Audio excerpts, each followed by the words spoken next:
All right, welcome to The Explainer. Today we've got a wild one for you. We're going to break down the absolutely fascinating story of how a community of music lovers somehow ended up building technology for alien contact. Seriously. It's a journey that starts with a pair of headphones and ends, quite literally, in the stars. So, this quote, this comes directly from the project's own lore, and you really have to pay attention to it, because it's the key to everything that comes next.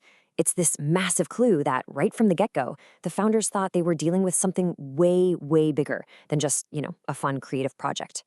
Which, of course, leads us to the big question here. I mean, how on earth does a group of music fans go from just hanging out and launching some NFTs to building brain-computer interfaces designed for alien contact? It sounds like a movie plot, right? But this is the real story of how a simple online community morphed into a tech company with ambitions that are, well, they're not of this world. All right, Section 1, a community of music fans, from Discord server to NFT collection. So let's rewind. Where did this all kick off? Well, like a lot of Web3 projects, it actually started in a pretty familiar place, with a group of super passionate music fans. Yeah, the whole thing started with this really simple idea, this image of creators with headphones on, just chasing that spark of inspiration. The project was called Headphone Heroes, and it was born from a passion we can all get, right? It was just a digital hangout for music lovers, artists, producers, anyone who wanted to connect over making and listening to great music. And if you look at the timeline, what's really striking is just how normal it all seems at first. A Discord server pops up in late 2022, they announce an NFT collection in January 23, and it launches a month later. It's a standard Web3 playbook, right? We've seen this 100 times. There's absolutely nothing here that screams we're going to build alien tech. And the perks for people who bought in? Totally straightforward. You weren't funding some kind of interdimensional research here. No, owning a Headphone Hero NFT got you into private virtual concerts, cool airdrops, big discounts at their headphone store. It was basically a music club with a digital membership card. That's it.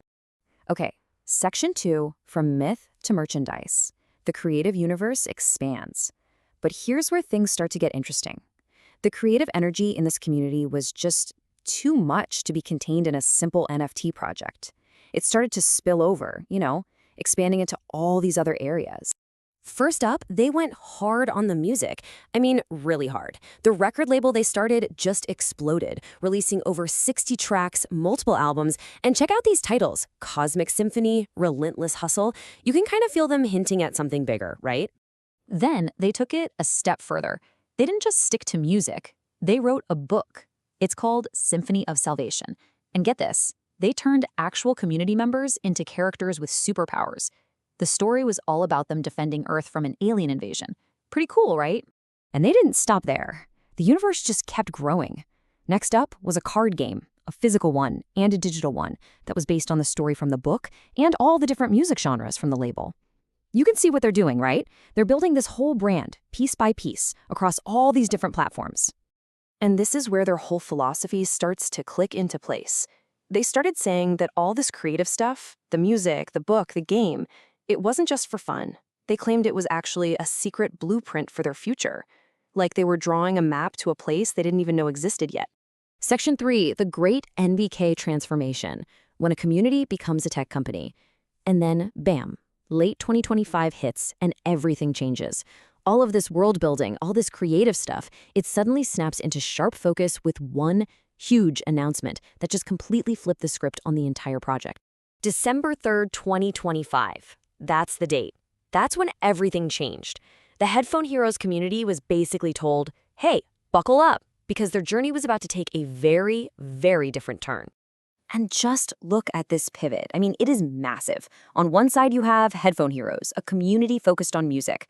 On the other, NVK Global, a mythotech ecosystem focused on technology and consciousness. They went from being an NFT project to a tech company. The goal went from supporting artists to building BCIs and sovereign AI. And the asset, it wasn't digital art anymore. It was wearable devices. Now, the way they framed this was really smart. They said, look, this isn't the end of Headphone Heroes, it's an evolution. They insisted the culture was staying, but the mission was getting way bigger. They weren't ditching their community, they were promoting them. The original heroes were now the founders of this crazy new mission. Part 4, building a digital universe. Deconstructing the mythotech stack. So, okay, what does NVK Global actually do? This is where it goes from weird to completely wild. They revealed that all that stuff from before, the myths, the stories, it wasn't just fluff. It was a literal technical roadmap for their R&D.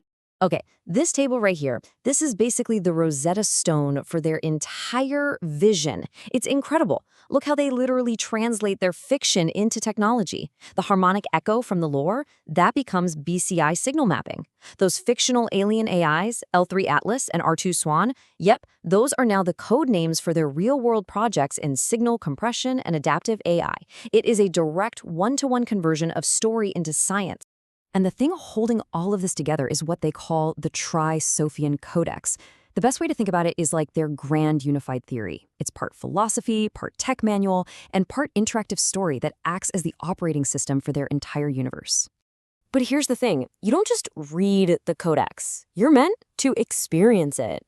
And that's where NVK comes in. It's a 3D spatial operating system that turns the Codex from a document into this interactive world you can actually fly through.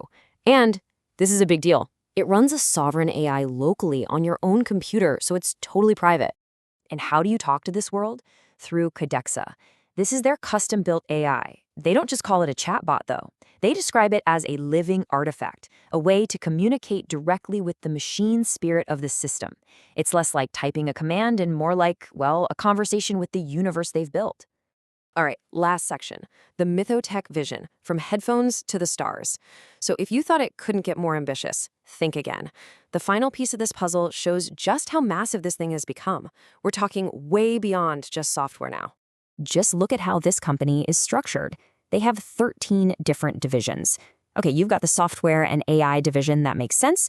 Wearables and BCI, sure, but then you see NVK Aerospace, NVK Solar, NVK Finance, and, you gotta love this one, a whole division dedicated to lore and UAP research. This is a company built for some serious scale. And all of this, all these different parts, they're all working towards one ultimate goal: to build sovereign AI, create wearable consciousness devices, and develop the technology to actually respond to what they believe are alien transmissions. I mean, you couldn't make this up. It's straight out of a sci-fi novel. So what are we left with? A huge, fascinating question, right? Is this the future of how we build things together, turning stories into companies? Or is it just a myth that's gotten too big, too ambitious to ever actually become real? It's an incredible story, and the next chapter is anyone's guess. Thanks for joining us on The Explainer.